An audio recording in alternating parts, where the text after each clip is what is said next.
শুভ সকাল বন্ধুরা, নিরচিতা daily lifestyle ব্লগে তোমাদের সকলকে স্বাগত।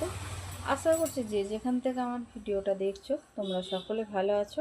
আমরাও সকলে মোটামুটি ভালো আছি।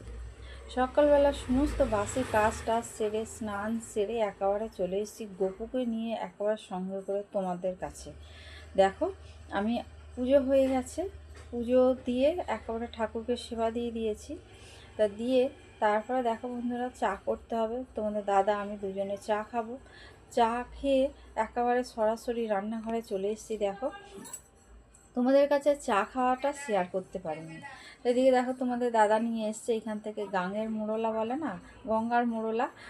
আমাদের এখানে আমরা বলি গঙ্গার মোড়লা, আবার যে বিক্রি করে সে বলে গাঙের মোড়লা। এই যে নেওয়া হয়েছে, এগুলো এখন আমি ঝাঁকিয়ে লবণ বন্ধুরা লবণ হলুদ মেখে রেখে দিয়েছিলাম মাছে। এতক্ষণ ধরে মাছের লবণ হলুদ মেখে রেখে দিয়েছিলাম। আর হচ্ছে কালকে 2 পিস মাছ রেখে দিয়েছিলাম আমার জায়ের ফ্রিজে, সেইটাকে বের করে রেখে দিয়েছি। পুরো একদম বরফের চাই হয়েছিল, সেটাকে গরম জল দিয়ে কোনো রকমে ঠিকঠাক করেছি।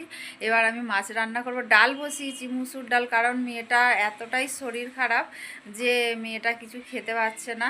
ওই জন্য একটুখানি পাতলা, একদম পাতলা জলের মতো একদম মুসুর ডাল আর আলু ভাতে দিয়েছি। আলুটাই ওর মধ্যেই দিয়ে দিয়েছি। তা সেই ডালটা রান্না করব। তাহলে চলো তোমাদের সঙ্গে আমি মাছের যে ঝাল করব সেই মাছের ঝালটা শেয়ার করব। চলো তাহলে। তোমাদের কবে থেকে নাক জাম, গলা দিয়ে কফ উঠে, নাক দিয়ে উঠতো না, এখন নাক দিয়ে উঠছে। কি অবস্থা আমার। যে রান্নাঘরে চলে এসেছি, দেখো কড়া বসিয়ে দিয়েছি।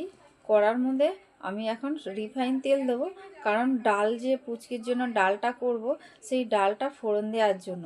তারপরে দেখো, ডাল ফোড়ন দিয়ে আমি কড়া পরিষ্কার করে ওর মধ্যে আবার সর্ষের তেল দিলাম, দিয়ে লবণ হলুদ মেখে রেখে দিয়েছিলাম মাছগুলো এপিট ওপিট করে ভালো করে লাল লাল করে আমি ভেজে নিলাম।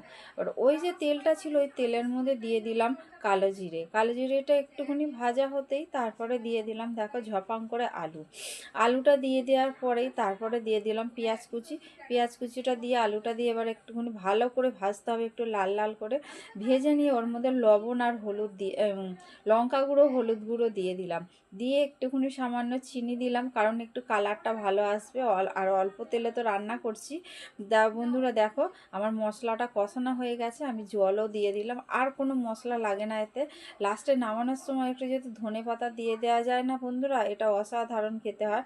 আর এদিকে দেখো, আলুটা অর্ধেকের বেশি সিদ্ধ হয়ে যাওয়ার পরে আমি দিয়ে দিলাম মাছগুলো দিয়ে এবার একটুখানি শুকনো করে আমি নামিয়ে নেবো। দেখো, এই মোরলা মাছের রান্নাটা তোমাদের কেমন লাগলো বন্ধুরা, আমাকে একটু কমেন্ট করে জানিও।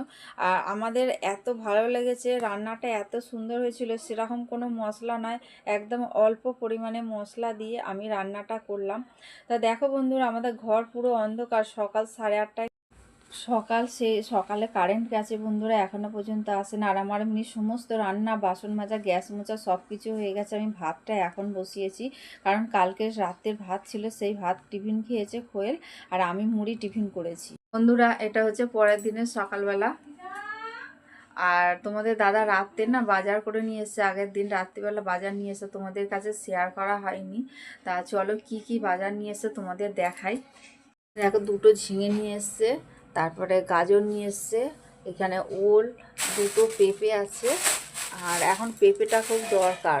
আর এই যে এখানে দেখো কুঁদরি নিয়ে এসছে, আর উচ্ছে এনেছে, আর ঢেঁড়স এনেছে, আর কাঁচা লঙ্কা এর মধ্যে রয়েছে।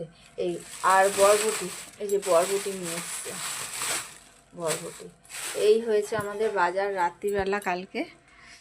বন্ধুরা, ভিডিওটা আজকে এখানেই শেষ করলাম। তোমাদের যদি ভালো লেগে থাকে তাহলে লাইক কমেন্ট আর প্রচুর প্রচুর বন্ধুদের কাছে শেয়ার করে দিও। তোমরা আমার সঙ্গে থেকো, পাশে থেকো, তোমরা ভালো থেকো, সুস্থ থেকো, সাবধানে থেকো। এই বলে আজকের ভিডিওটা রাখলাম। পরের দিনে আমি আবার আর একটা নতুন ব্লগ নিয়ে তোমাদের কাছে আবার চলে আসবো। তাহলে বন্ধুরা, টাটা।